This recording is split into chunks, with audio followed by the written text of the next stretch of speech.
পর্যায়ক্রমে সম্প্রীতি সভা করছি, কমিউনিটি এনগেজমেন্ট করছি, যাতে করে নিজ নিজ সম্প্রদায় কোনো সমস্যা হলে তাৎক্ষণিকভাবে সমাধান করে।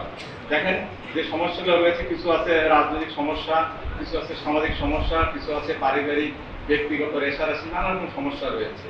তো যে সমস্যা যে ধরো সেই সমস্যা সেভাবে মোকাবেলা করতে হবে। রাজনৈতিক সমস্যা রাজনৈতিকভাবে মোকাবেলা করতে হবে, সামাজিক সমস্যা সামাজিকভাবে মোকাবেলা করতে হবে। শুধুমাত্র কোনো একটা পক্ষকে দায় দায়িত্ব দিয়ে আপনি যদি ঘরে বসে থাকেন যে সব সমস্যার সমাধান হয়ে যাবে, তা কিন্তু কখনোই সম্ভব না। যে আপনারা আইন নিজ হাতে তুলে নেবেন না, মব ভায়োলেন্স করবেন না, দয়া করে প্রশাসনকে প্রশাসনের হাতে কাজ করতে দেন, আইন নিজের হাতে নেবেন না। কারণ যার মৃত্যু হয়েছে তার পরিবার জানে, যিনি ভাই হারিয়েছেন, যিনি বাবা হারিয়েছেন, এই ক্ষতি কিন্তু আমরা ক্ষতিপূরণ দিয়ে বা সরকারের যে কিছু সামান্য অনুদান আছে সেই অনুদান দিয়ে ক্ষতিপূরণ কিন্তু কখনোই পূরণ করা সম্ভব নয়। সুতরাং আমি আশা করি, উদাত্ত আহ্বান জানাই যে আপনারা সম্প্রীতি বজায় রাখুন এবং নিজ নিজ অর্পিত দায়িত্ব পালন করতে হবে। আর যে বৈষম্যের কথা বলা হচ্ছে, দাবি দেওয়ার কথা বলা হচ্ছে, এটা কিন্তু আমাদেরই উদ্যোগে হতে হবে।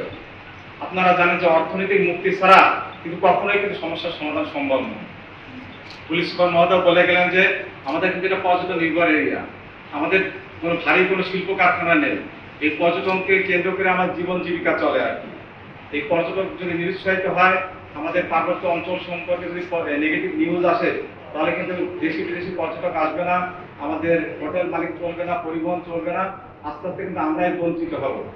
ফলে কিন্তু তখন সহিংসতা আরো বৃদ্ধি পাবে।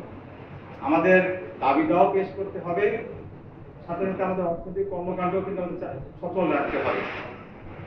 আর তা না হলে আমাদের কোনো উদ্দেশ্য কিন্তু সাধিত হবে না।